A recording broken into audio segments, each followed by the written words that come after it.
everyone, I'm Lauren Balfour. And I'm Chantelle Bacigalupo, and this is a brand new Wednesday episode of Common Agenda. Don't touch my sweater.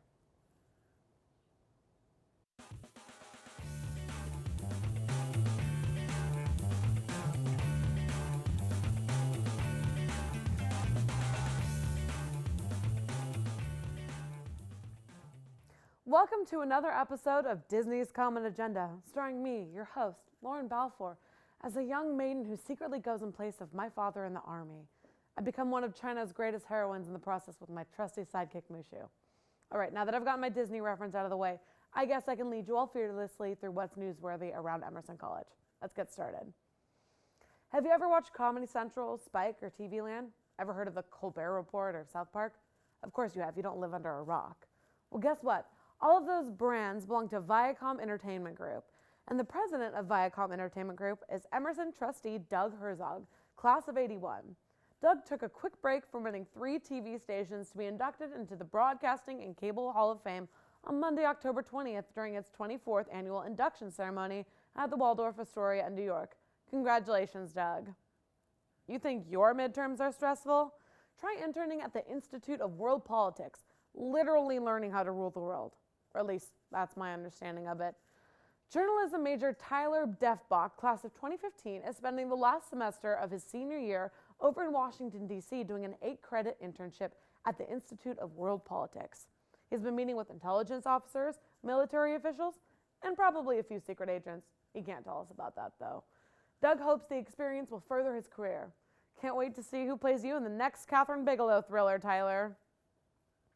The Boston campus may have the changing leaves on the common, pumpkins, and some really great costume shops, but honestly, we've got nothing on Halloween over at Emerson, LA. Susan Banks, class of 1976, helped the Los Angeles students celebrate Halloween a little early this year with the premiere screening of her new film, The Fright Night Files, on October 14th. She's the executive producer of the anthology, which consists of 3 short films all about deadly romance. She even wrote one of the films in the trilogy. Be sure to see it if you have a chance. It's often said that your journey at Emerson is just the beginning of your life on the Walk of Fame. And if that isn't sad, it obviously should be. So let's start that trend.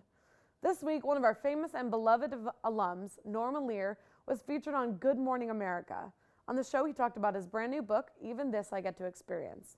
The book talks about the characters he has created and his hit television shows throughout his career. Be sure to go online and check out the segment as soon as you have a spare minute.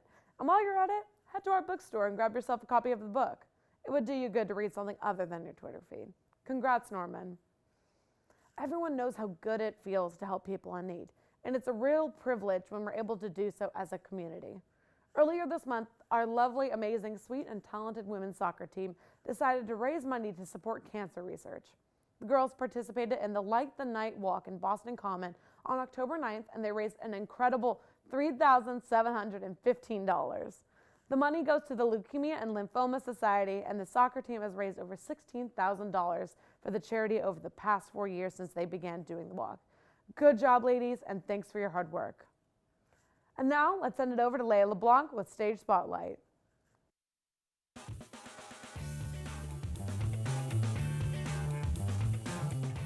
I am Leah LeBlanc, and this is Stage Spotlight. I'm here with Dana Nurse, president of EDOL, the organization behind Dragtoberfest. What is Dragtoberfest? Dragtoberfest is our major event for the month of planning of October, and it is basically a drag competition. It's open to students, and people come in, dress up in drag, give us a little show, and they win a prize if they are great enough. What is the prize? The prize is a crown and sash, and you get to hold the position of Miss or Mr. Dragtoberfest of that year, and then you return the following year if you're not a senior to do your swan song, say goodbye to your crown, and crown your successor. What can audience members expect? A great time. The audience should expect a show. We have the amazing professional drag queen Sophia Cristal who hosts the show, and so they should expect a great time, a great competition, and just to have fun and learn something new. It is Queer History Month. Are you guys putting on any other events?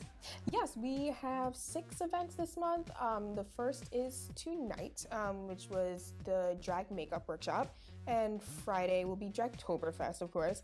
Then we are observing National Coming Out Day on the 15th with a panel of students and faculty and professors here. How can the Emerson community benefit from hosting events like Dragtoberfest?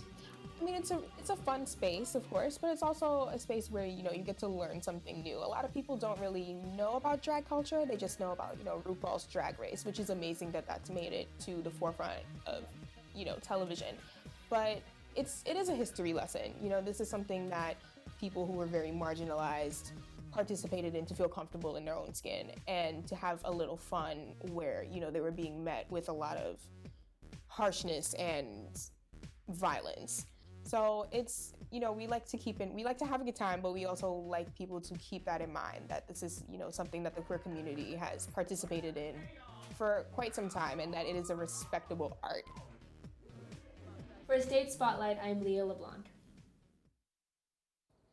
Hey everyone, I'm your in-studio correspondent, Amelia Fabiano, and today I am talking to Emily Solomon from Student Government Association at Emerson College. So Emily, tell us a little bit about SGA. I know some of us are, familiar with government in high school. How is that different at Emerson? How does that translate to college? I would say at Emerson we end up doing a lot more, and we have a lot more on our plate. So we end up doing a lot more with the administration as the liaison between students and the administration here on campus. So we're talking to people like Michelle Whalen about academic overview, looking at departments that need to be, changes that need to be made, just things like that. We're talking to Bob Smith about tap and go procedures to see what changes can be made there to, make the campus more welcoming for everyone, as well as I spoke with Jay Phillips, Karen Dickinson, and Stephen Canario about dining yesterday to improve that experience as well for everyone on campus. So we're trying to just tackle as much as we can and make the Emerson College experience better for everyone. Yeah, that's awesome. It sounds like you guys have your plate full with a lot of events going on. How can students get involved on campus? It sounds like it's something that's open for everyone, definitely. All majors, not just polycom or something. I would say it's very easy to get involved. First of all, our meetings are always open to everyone on campus.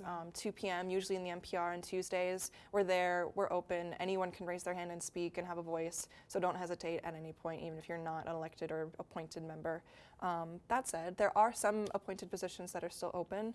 Off the top of my head, positions like off-campus commissioner, multicultural commissioner, things like that. So those focus on more niche constituencies. So if you think you're interested, go to our website. All the information's there. All the information to apply is there. All right, it's an awesome opportunity for students. So would you have any upcoming events that you're going to focus on or issues that you're going to focus on coming in the future? We're going to continue to talk about all those things I just spoke about earlier, as well as just in general things like talking to Robert Emilio about cultural diversity on campus, things like that. Just in general, making sure that we're talking to all the administration and ensuring that everyone, that we're active and making sure that things are happening on campus for everyone. Awesome, great. And how did you become involved with SGA? When did you start? Gosh, I started last year as a freshman, and I really haven't stopped since. Awesome. Well, thank you so much for Thank being you. here with us today, Emily. We really appreciate it. Next up is Claire Parker with Focus on Film.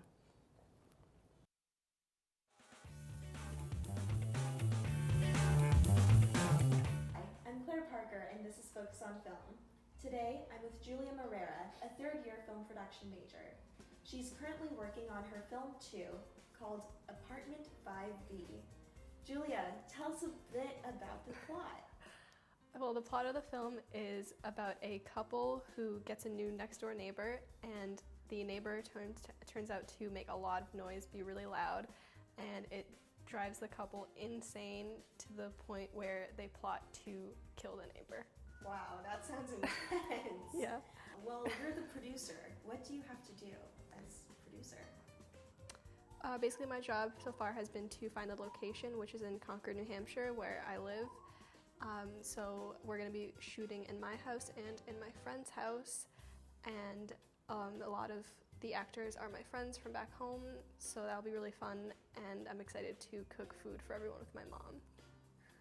That's a great setting. Well, I hear you're still looking for a lead actress. What are you looking for in this lead? Well, we're looking for someone who looks normal on the outside, but has the ability to be really, really crazy.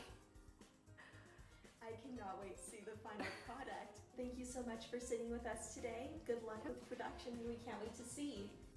This has been Common Agenda's Focus on Film. See you next time. Now let's check out the events happening this weekend. Copying and pasting block quotes can be a struggling WLP major's best friend, but it's a slippery slope towards plagiarism, and plagiarism, my friends, is a crime. Be sure you're on the right side of the plagiarism war by coming to the guest lecture on copyright, patents, and plagiarism on October 23rd from 6 to 7:30 p.m. in Walker 522. Kyle Courtney is coming from Harvard Law School to talk about how to get ahead without resorting to crime. Quinn Marcus just graduated last year, and she's already starring in a movie she wrote, while we toil away on Emerson Channel Productions here on campus. Get used to it, kids. Life isn't fair. Quinn is cool, though, and you should come to the Bright Family Screening Room in Paramount on Thursday from 7 to 9 p.m. to watch Alone with People, a short film about a teenage girl growing up in the South who seeks the help of a therapist to come out as gay to her family and friends. October is Queer Awareness Month, so be there or be square and unaware. What kind of silly thing is stroopwafel, you ask? Well, well, well, looks like you're a little behind on the times. Allow yourself to feel embarrassed about that, and then be happy because of what I'm about to tell you. Stroopwafel is the insanely funny improv group that you're going to see later on tonight. That's right. Now, instead of sitting in the DH hoping that the hot chocolate machine will work, you'll be sitting in the cabaret in the basement of the little building, laughing your now with the times butt off. The Stroopwafel Swingfest 2014 begins tonight at 8 p.m. Be there or become less funny than you already are. Every time I hear about a Bright Light screening room, I erase whatever else is on my calendar for that time and add it to my agenda. So here's the next one. This coming Tuesday, October 28th at 7 p.m. in the Bright Family Screening Room in Paramount is a screening of the film Kisses to the Children. The film chronicles the accounts of 5 Jewish men and women who were children during the Holocaust and were saved by Christian families. Following the screening of the film, students will be able to discuss it with the director as well as a few special guests. Don't miss out on this incredible learning opportunity. Now, in case improv comedy isn't your cup of tea, that isn't your only option for your plans for tonight. From 8 to 9 p.m. in the Semmel Theater in the Tufte building, Quinn Marcus will be there doing a live performance. We all know who Quinn is by now, and this is another chance to get up close and personal. Okay, maybe not that close, get a hold of yourself, but Chasing Ballerinas, sounds like a blast, Quinn, will be there. The show is sponsored by Emerson Main Events and is totally, absolutely free, so you really have no reason not to go and laugh, have a good time, unless you're already doing that one of the other events we told you about for tonight. So pick one, you won't regret it. Well, that's about all the time we've got for you today, but be sure to tune in next week for our spooktacular week of Halloween-themed episodes. You won't want to miss this. In the meantime, Lauren and I are going to try and reenact The Lion King. So, see you next time, because from all of us here at Common Agenda, we hope you have an amazing weekend. So, like, do I lift you for it, or? Yes, I can try to. Okay. I'm wearing a skirt. It's just not right. Sorry. Okay, we'll try again. That's okay. Konnichiwa. No, that's Japanese. That's Japanese. Right. Do you guys want to get in on this?